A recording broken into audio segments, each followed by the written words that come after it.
Jean-Louis Guigou. Je crois que vous avez nommé les bassins transfrontaliers, ce qui me permet de faire la transition avec l'intervention prochaine de Micheal Scoullos, qui est donc président de GWP Med.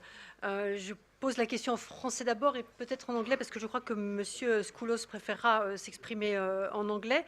On sait que le GWP a investi beaucoup dans le cadre de la commission des directeurs généraux de l'eau. Il a déployé des efforts énormes afin de mettre en place la gestion intégrée des ressources en eau sur les bassins transfrontaliers.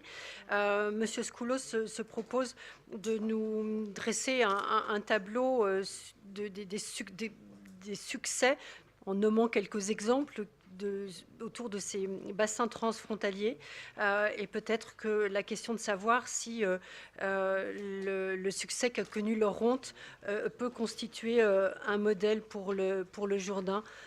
So Micheal Scoullos, we know that GWP has put a lot of energy in the water management, and what kind of successful examples could you give us about transboundary issues? Thank you very much. Thank you very much, Madam. Excellencies and dear friends, I apologize for using English, which is not my native language, in expressing what I have to say here.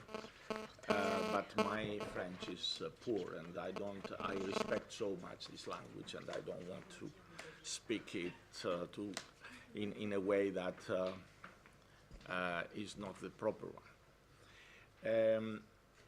Let me say that most of you, doesn't work? Yeah. Most of you know the work of GWP and GWP Med.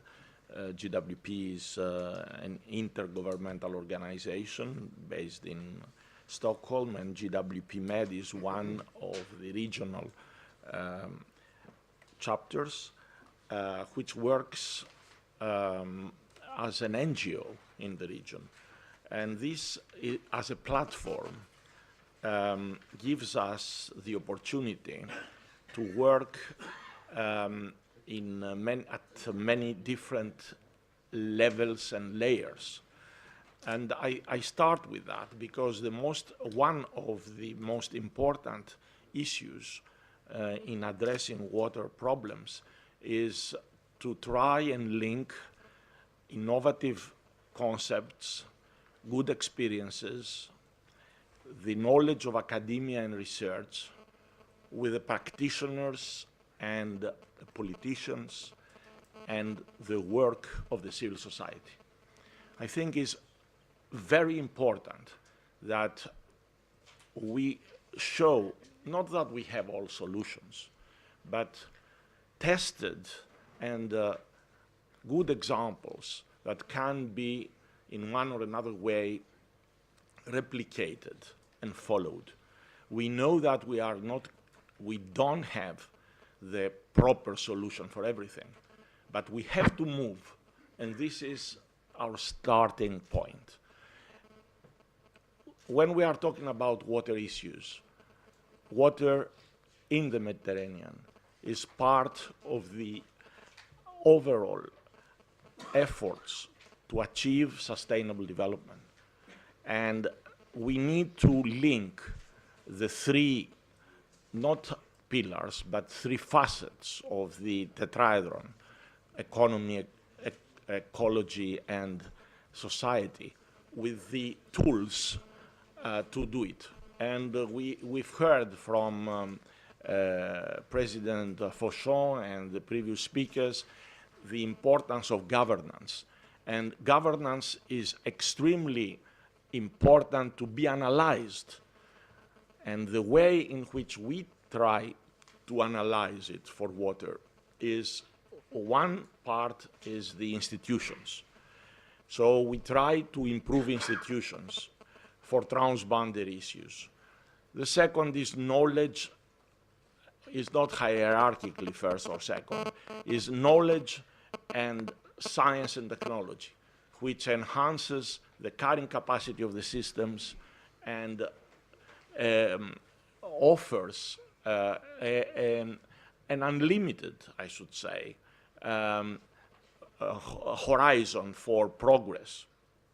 And the third, of course, is education, is culture, the water culture we are talking about, including ethics and the way in which we shape our professional but also personal life. I'm in my way from Cyprus, Madam, where we have organized a very successful ministerial meeting with more than 20 countries and 10 ministers or deputy ministers and equal on education for sustainable development with a big part of water. And although some of our analyses are pessimistic, we always conduct policies in an optimistic way.